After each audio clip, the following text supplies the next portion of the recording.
Unauthorized copying of a protected work is generally prohibited by copyright law.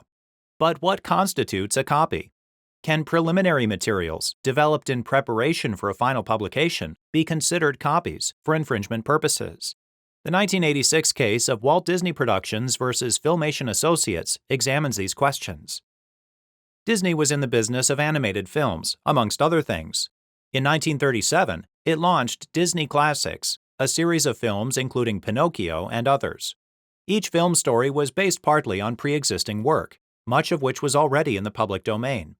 Disney owned the copyright to its Disney Classics films, as well as several original drawings and designs of some characters, including Pinocchio, Stromboli, and Geppetto. Filmation was also in the animated film business.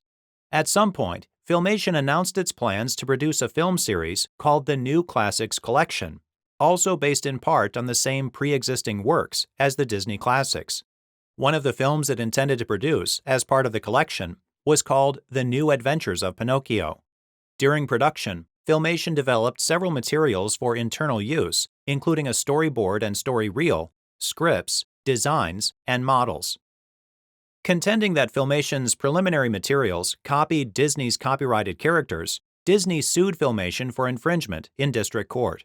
Filmation moved for summary judgment, contending that because its film wasn't yet completed or distribution ready, it couldn't be subject to a copyright infringement suit, and that no substantial similarity even existed between its materials and Disney's copyrighted works.